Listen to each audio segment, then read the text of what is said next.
tava brincando na rua, lá na casa do meu avô, e um menino mais velho falou pra mim, olha, eu cheirei um negócio e eu ouvi helicóptero. Falei, cara, é isso. Imagina, tinha 4 canais na TV, pô. Né, lembra? O que tinha? Era Manchete, Record, sei lá quantos era. O Bozo era maluco, tinha o Bozolina. Então a gente era dessa época de maluco, né? Eu falei, você ouviu helicóptero? Ele falou, ouvi helicóptero. Eu falei, cara, eu quero ouvir também, né? Só que eu tinha 9 anos. Eu falei, o que é? Como é que faz pra ouvir helicóptero? Ele falou, eu cheirei um negócio, que é benzina. Eita! Benzina. E eu, malandro, já desde pequeno não era bobo. Bobo eu não era, entendeu? Eu já falei, tá, e pra que usa? Ele falou, usa pra limpar cabeçote de gravador. Lembra aqueles gravadores que a fitinha TDK lá? Tinha que limpar o cabeçote porque sujava. Eu cheguei na casa do meu avô aquela noite, aquela tarde, né? Cheguei pra um dos meus tios. Falei, olha, queria benzina. Ele falou, pra que você quer benzina? Eu falei, não, pra limpar o cabeçote do gravador. Aí eu te pergunto, quem que vai desconfiar de uma criança de 9 anos de idade? Ninguém. Vai achar que você vai limpar mesmo. Eu entrei no banheiro, cheirei o pote inteiro. Eu não ouvi um helicóptero. Eu ouvi uns 20 helicópteros. Eu vi o azulejo derretendo, imaginariamente, né? Vi o azulejo derretendo, fiquei muito louco, com 9 anos.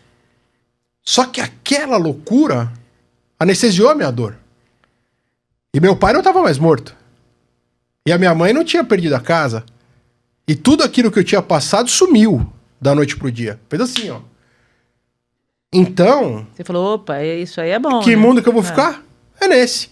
E de lá, eu comecei a entrar na droga.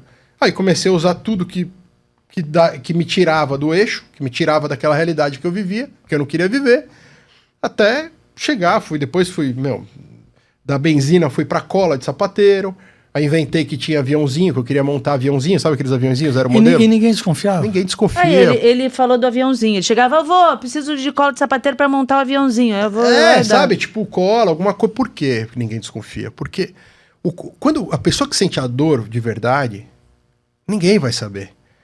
O cara que se mostra muito doidão, ele tá muito mais levantando uma bandeira pedindo socorro do que realmente guardando a dor dele. Entende? Porque quem é de verdade não mostra.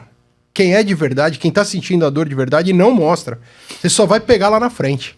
E foi o que aconteceu comigo. Então eu comecei usando a benzina, passei por um monte de droga, né? Cheguei na maconha com 12 anos. E você vê como eu não tinha... É muito novo. E quando eu não tinha noção. A primeira vez que colocaram um baseado pra mim, chegaram pra mim, vamos fumar. Eu falei, não, eu não vou fumar isso não, isso é droga. Olha, isso é droga. Eu falei, isso é droga. Você vê que eu não tinha nem noção que eu era drogado. Que eu estava drogado, né? E aí eu passei da maconha, cocaína, até chegar no crack. Em 1991, mais ou menos, ou 91, eu acredito. Quando começou o crack vir pro Brasil, chegou um outro amigo dos Estados Unidos, que era skatista profissional, e falou, olha, chegou uma droga nova lá na Califórnia e a gente tem que fazer.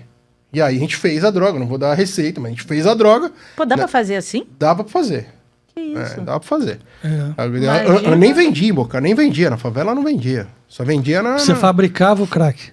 Você tinha que fazer, né? Fazia uma casca, né? Chamava casca. E aí, a hora que eu fumei aquilo a primeira vez, acabou. Falei, é essa. Acabou, essa Mas aqui. você passou pela cocaína? Bastante. Pela heroína também? Heroína não. Heroína nem tinha no Brasil, era muito caro, né? Mas aí cheguei no crack. E bebia também? Nunca bebi. Nunca gostei de álcool. Nem até hoje eu não gosto de álcool. É coisa de louco, né? Nunca tive esse gatilho com álcool, enfim. E aí fumei crack a primeira vez. A hora que eu fumei crack, eu me tornei um escravo. Naquele dia. Realmente No dia, na hora. Na primeira. Dizem que o grau de dependência realmente é na primeira vez que usa. Fumou, pegou. Tá? Sério mesmo? Fumou, pegou. Deixa eu te contar um negócio. Você conhece Maconholândia? Maconholândia? E Cocainolândia, conhece? Não. E Cracolândia? Sim. É verdade. Porque o grau de prisão é maior que qualquer outra. Esquece. Nunca parei pra pensar nisso. Mas é isso. É isso. E aí, eu, comecei a entrar num mundo que eu não sonhava que era aquele mundo. Que é um mundo de droga, que é um mundo... E fui levando. Só que o crack você não consegue controlar. Mas essa altura do campeonato alguém já viu, Aí né? já começaram a descobrir. A hora que eu entrei no crack, aí não tinha como mais esconder. Mas você tinha que idade? Eu devia ter uns 16, acho que 16, 17, 16 para 17. Caramba, muito novo também. Novo pra caramba. Tudo foi novo. Na minha vida, tudo foi precoce. E aí eu comecei a me afundar no crack. Comecei fumando uma pedra de crack por dia. Terminei fumando 40 pedras de crack por dia. 40? 40 por dia. E tem gente... Fala uma coisa, isso não é mérito, sabe? Vocês são pessoas super bacanas. Mas às vezes eu dou entrevista, né? Falo em podcast. E os caras, 40, como se fosse mérito. Isso aí não é mérito. Isso aí é uma vergonha que eu tenho na minha vida. Só que eu preciso transformar toda essa merda que eu fiz na minha vida em adubo. Entende? Eu preciso transformar isso. Porque senão não tem por que eu estar aqui. Mas vivo, assim, entendeu? 40 pedras ao longo de quantas horas? Um dia, né? Num dia. Começa fumando e Não, sem acaba... parar. Mas não, é sem- muita coisa. É muito. Sem parar, não parava. Era uma atrás da outra, não parava. Só parava, acabou, tinha que correr atrás pra conseguir mais. E conseguir dinheiro.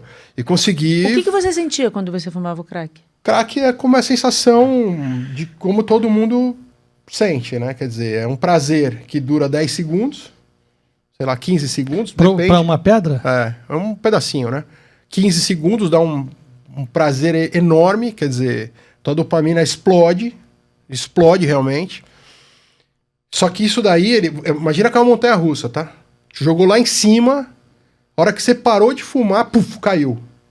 E aí você sempre vai ficar tentando buscar essa sensação. Por isso que o cara que fuma crack, as pessoas que fumam crack, não param de fumar crack. Porque você sempre corre atrás daquela primeira sensação. E foi isso que aconteceu comigo. E por quanto tempo você fumou 40 pedras? Cara, direto, eu não fumava 40 todo dia. Eu cheguei num pico de fumar 40, tá? Não é que eu fumava 40 todo dia. Mas eu cheguei em picos de fumar 40. Mas geralmente por dia você fumava quantos? Pelo menos umas 20. Todo dia? Todo dia, direto. E morando com o seu avô? Morando com meu avô, mas assim, meu avô já tinha sofrido um acidente, tava no hospital, minha vida foi detonando. E eu via ele que ele tava morrendo e falava, cara, eu não quero ficar aqui nesse mundo sem ele. Já perdi tudo que eu tinha, sem ele eu não vou ficar. Sem ele eu não fico. E eu me afundando em droga. Minha avó morreu e eu fui me afundando. Até que chegou um momento que eu tava numa arapuca tão grande, porque quando você tá nesse meio, é polícia e bandido de um lado e de outro. Você tá no meio, certo? Os dois querem te matar. Os dois querem te pegar. E as pessoas acham que a droga é tranquila, entendeu? Eu me lembro